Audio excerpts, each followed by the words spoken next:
Hey everybody, it's Jason Blaha here, and today I want to chat with you guys a little bit about, really how easy it is to do extra work for your smaller muscle groups, right? Your weak points, things that are lagging, and this is something that we see too much of in the strength end of the community of this idea that we need to just do our big movements and that these little smaller exercises, smaller muscles, they're a waste of time, they'll interfere with recovery.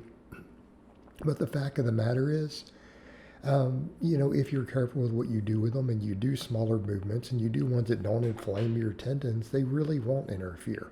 And they really are not that difficult to work some stuff in.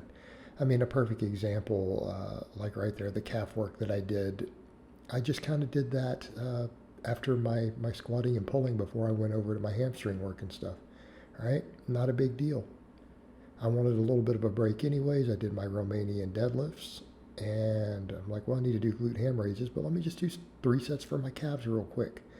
You can do 3 good sets for your calves. There you go.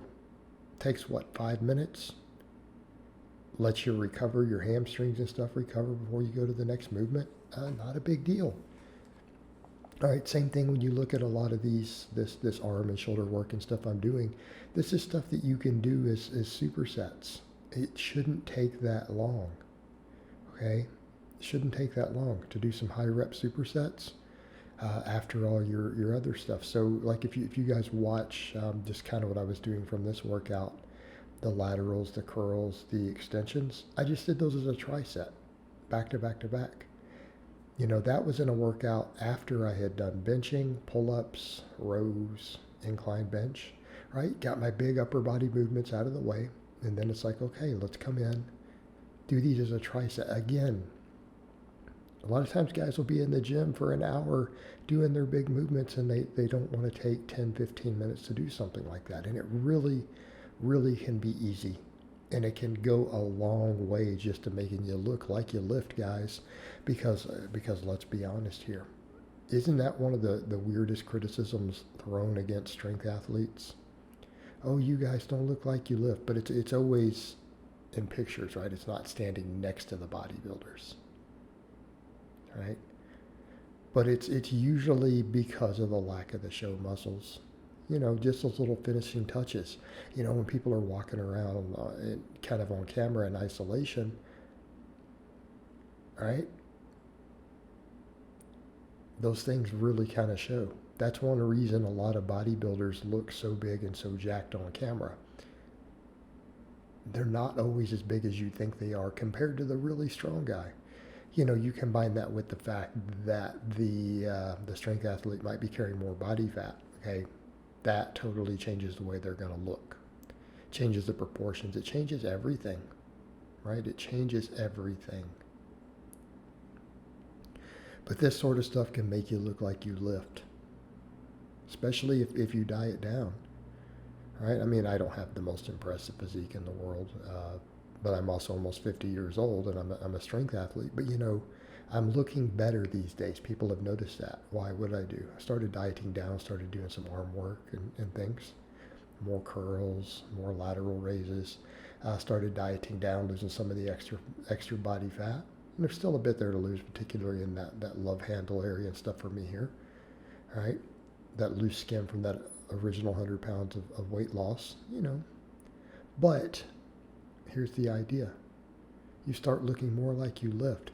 And the funny thing is, you do that and the people are like, oh man, you got more jacked. And it's like, but I didn't. Right? I mean, realistically speaking, just in terms of muscle mass and jactitude, did anyone really think I'm bigger here? I know for a fact I'm not. Than I've been in other times where people say like, oh, you don't look like you lift. I don't have any more muscle in terms of overall muscle through my whole body. I don't think I'm any bigger than in periods where people thought, you're not that big, or you don't look like you lift. I'm leaner, and I've been doing some arms and things. Because I mean, I'm down to 215 here.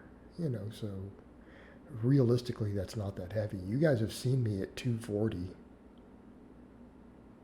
Well, you've seen me at like 240. example, those videos where I did the like the 605 camber bar squat a few years back, I was 240 pounds.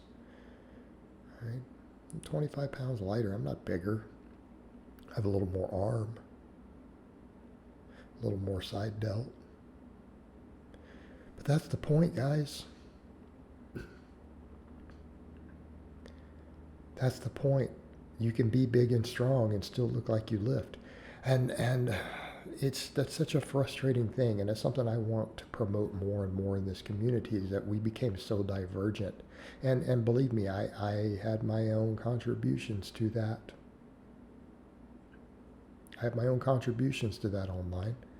I'm obviously not responsible for it largely because I was never popular enough with enough following. But have I contributed? Sure. To that idea that, oh, as long as you're strong and everything, you don't have to look like you lift. But that is such a ridiculous idea. And that was never that case. We knew, you go back to the 50s, the 60s, anytime like that, if you saw a guy who was big and jacked, he was always strong. Always. It's only been a more recent idea that we separate these things. And it's probably been due to the appearance of pro bodybuilding, all the side enhancement, the fact that strength athletes have gotten sloppier and sloppier. That's a factor. And I think that we need to call those things. That's something I've become increasingly concerned with the longer I've done this. How unhealthy has strength sports really gotten? We used to give bodybuilding a hard time for it, and we still do, obviously. At the highest levels, pro bodybuilding is one of the most reckless, unhealthy lifestyles you could possibly live. And I do mean that. It is right up there with being on my 600-pound life. Okay? It's up there.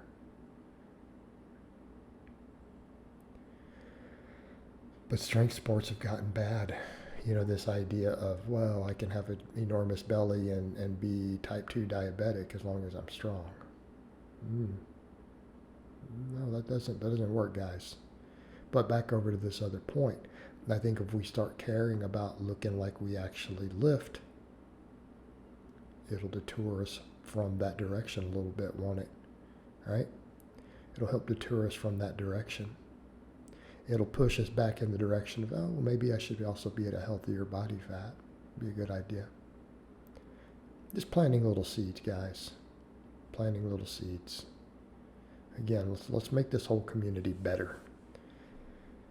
All right, guys, but that's really all I have to say on that today. I hope it's been informative, and I'll talk to you guys next time.